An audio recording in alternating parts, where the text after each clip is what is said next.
तर एक धनगर दररोज आपल्या शेळ्या व मेंढ्या चरण्यासाठी रानामध्ये घेऊन जात असे. तिथून जवळ असणाऱ्या एका पर्वताच्या गुहेत नुकतीच एक सिंहीण विऊन तिला 2 पिले झाली होती. त्यापैकी एक पोर एक दिवस ते धनगर आपल्या घरी घेऊन आला. तिथे त्यास नित्य दूध पाजायचा आणि दूध पाजून त्यानं वाढवलं त्याला.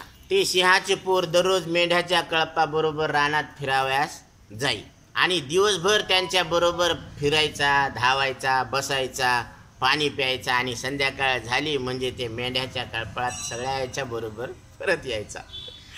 तेव्हा तो धनगरही त्यास आपल्या इतर मेंढ्या बरोबर घरीच परत आणायचा, कोंडवाळ्यात अडकून द्यायचा. अशा रीतीने रात्रंदिवस त्या सिंहाच्या पोराला त्या मेंढ्याची संगती असल्यामुळे ते पोर आपले सिंह स्वरूप विसरून आपण मेंढा आहो असे अज्ञानाने मानू लागला व तो धनगरही त्यास प्रत्येक वेळी मेंढा म्हणून हाक मारायचा. एक दिवस सुद्धा त्याने त्या सिंह म्हणून हाक मारली नाही. म्हणून या रीतीने त्या मेंढ्याबरोबर पुष्कळ दिवस जात येत असल्यामुळे त्या पोराला त्या मेंढ्याचे अगदी वेड लागल्यासारखे झाले व त्यामुळे आपण मेंढाच आहो अशी त्याची भ्रांतीमूलक समजूत झाली. असे काही दिवस गेल्यावर एक दिवस तो सिंह रानात नित्याप्रमाणे मेंढ्याच्या कळपात चरतो आहे. इतक्या जवळच्या पर्वतावरून दुसरा एक सिंह बाहेर आला आणि त्याने मोठी गर्जना केली. ती गर्जना ऐकून सर्व शेळ्या मेंढ्या भिवून पळू लागल्या. त्याबरोबर त्याची संगती करणारा तो सिंहही पळू लागला. ते पाहून तो पर्वतातला सिंह मोठ्याने आरोळी देऊन त्यास म्हणाला, अरे माझ्या जात भाई, जरा उभा राहा, मला तुला एक गोष्ट सांगायची. तेव्हा तो पर्वतातला सिंह त्याच्याजवळ येऊन म्हणाला, अरे बाबा, तू स्वतः सिंह असून मेंढ्याच्या कळपात कसा राहतोस? त्यावर तो मेंढ्याच्या कळपातला सिंह रागावून बोलला, मी तर बुवा काही सिंह नाही, तू सिंह असशील तर आज बापडा, मी तर खरोखर मेंढा आहे, मला तू सिंह आहे अशी खोटी गोष्ट सांगू नको. अशा प्रकारे त्याची विपरीत बोलणे त्या सिंहाने ऐकले. त्या पर्वतातल्या सिंहाच्या मनात असा विचार आला की हा बेटा ज्या दिवशी जन्माला आला त्या दिवसापासून तो मेंढ्याच्या कळपात वाढलेला असला पाहिजे. शिवाय त्याला रानात घेऊन फिरणारा धनगरही त्याला मेंढा म्हणूनच हाक मारत असायला पाहिजे.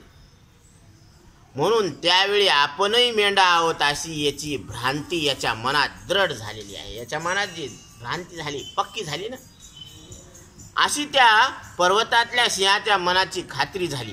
तर आता ह्याची ही खोटी भ्रांती आपण उपदेश करूनच घालवायला पाहिजे असं त्याच्या मनात आलं. असा विचार करून तो पर्वतातला सिंह मेंढ्यातल्या भ्रांत सिंहाला म्हणतो, अरे बाबा, तू विचार करून खरे काय आहे ते पहा तर खरे. तुका म्हणे तूच खरा येर वावगा बसारा. तुम्ही खरं काय जरा ध्यानात घ्या ना. सत्य तू, सत्य तू, सत्य तू विठ्ठला. त्रिवार सांगितलेलं आहे की तुम्ही सत्य परमात्मा आहात, विठ्ठल स्वरूप आहात, तरी आपण देहात्म भ्रांती सोडायला तयार नाही. हे मेंढे सर्व लहान आहेत पण तू त्यांच्याहून मोठा आहेस. हे जर खरे आहे तर तो मेंढा कसा असू शकेल? पहिला फरक. ते सगळे लहान लहान आहे तू मोठा आहे. त्यावर तो आज्ञसिंह म्हणाला, मी मेंढा आहे याविषयी संशयच नाही. मग कदाचित मी मोठा मेंढा असेल. मी कसा असेल? मोठा मेंढा असेल. हे ऐकून तो पर्वतातल्या सिंहाला म्हणाला, अरे बाळा, तू पुन्हा विचार करून बघ आणि माझ्याकडे पहा. मी स्वतः सिंह आहे. माझी लक्षणे तुझ्या लक्षणाशी बरोबर मिळतात, परंतु त्या मेंढ्याची लक्षणे तुझ्याशी मुळीच मिळत नाही.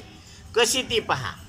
मेंढ्याच्या 4ही पायास खूर आहेत, परंतु तुझ्या व माझ्या प्रत्येक पायाला 5-5 नखे आहेत.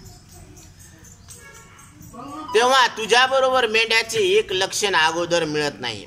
अजून ऐक, मेंढ्याचे शेपूट तोकडे असून म्हणजे असे लहान असून ते हलते, परंतु तुझे व माझे लांब आहे, यावरून तू मेंढा नाहीस. एक एक लक्षण बघा. अशा रीतीने त्या सिंहाने सिंह आणि मेंढ्या या दोघातला फरक जेव्हा त्याच्या प्रत्ययास आणून दिला, तेव्हा त्या आज्ञ सिंहाच्या मनात त्या सिंहाच्या बोलण्याच्या खरेपणा संबंधाने थोडासा विश्वास उत्पन्न झाला आणि तो म्हणाला, तू सांगतोस ती गोष्ट खरीशी वाटते बुवा, तरी पण अजून माझ्या मनाची पक्की खात्री होत नाही, त्याला मी काय करू? तेव्हा पर्वतातल्या सिंहाने जवळच असलेल्या एका तलावाच्या काठावर त्या आज्ञ सिंहाला उभा करून पाण्यात पडलेल्या आपल्या स्वतःच्या प्रतिबिंबातल्या तोंडाकडे पाहायला त्याला सांगितलं, बघ तुझं तोंड आणि माझं तोंड हे प्रतिबिंब बघ, आणि म्हटले, आता बघ तुझे आणि माझे तोंड अगदी एकसारखे आहे, असे चपटे आणि त्या मेंढ्याचे निमुळते, पण मेंढ्याचे तोंड लांब आहे, तुझ्या व माझ्या तोंडासारखे गोल नाही, तुझा गळा गुळगुळीत आहे, परंतु मेंढ्याच्या गळ्याला 2 स्तन आहेत, त्याला अजागळ स्तन म्हणते. तुझी कंबर, तुझे केस, तुझे कान, त्याचप्रमाणे तुझ्या शरीराचा वर्ण मेंढ्याच्या एकाही लक्षणामध्ये बसत नाही. मेंढ्याला शिंग आहेत बरं का, ते एकही लक्षण जुळत नाही. अजून दुसरं एक लक्षण सांगतो ते पहा, की मेंढ्याला शिंग आहेत पण ती तुला नाही. तर मग यावरून तू असे पहा की मेंढ्याचे एक सुद्धा लक्षण तुझ्या लक्षणाशी मिळत नाही. मग आणि तुझे आणि माझे सगळे लक्षण एक जुळायला लागलेत, मग तू कशावरून सिंह नाहीस? आता तू स्वतः सिंह असून जो आपल्याला मेंढा समजत आहेस, त्याचे कारण इतकेच की जन्मल्यापासून तू मेंढराच्या आणि धनगराच्या सहवासात होता. यामुळे तुला आपण मेंढा आहो अशी खोटी भ्रांती झाली आणि आपण सिंह आहो असा मनाचा पक्का निश्चय कर. ती मेंढा आहे ही भ्रांती सोडून दे आणि मी सिंह आहे असा पक्का निश्चय कर. हे त्याचे सर्व बोलणे ऐकून त्या आज्ञ सिंहाने पुन्हा विचार केला आणि आपली सर्व लक्षणे तपासून पाहिली. तेव्हा आपण सिंह आहो अशी त्याच्या मनाची खात्री झाली, निश्चय झाला आणि त्याला पश्चाताप होऊन तो म्हणाला, अरे रे रे रे, इतके दिवस मी उगच मेंढ्याच्या सहवासामुळे मी स्वतःला मेंढाच आहे असे समजून फसलो गेलो. आता यापुढे कधीही मी मेंढ्याच्या संगतीत राहणार नाही, पण उलट त्यांचा नाश करीन असा विचार करून त्या मेंढ्याचा सहवास सोडून सिंहाच्या बरोबर तो फिरू लागला. आता या उपरोक्त दृष्टांताचा सिद्धांत सांगतात, हा जरा थोडा लक्षपूर्वक ऐका.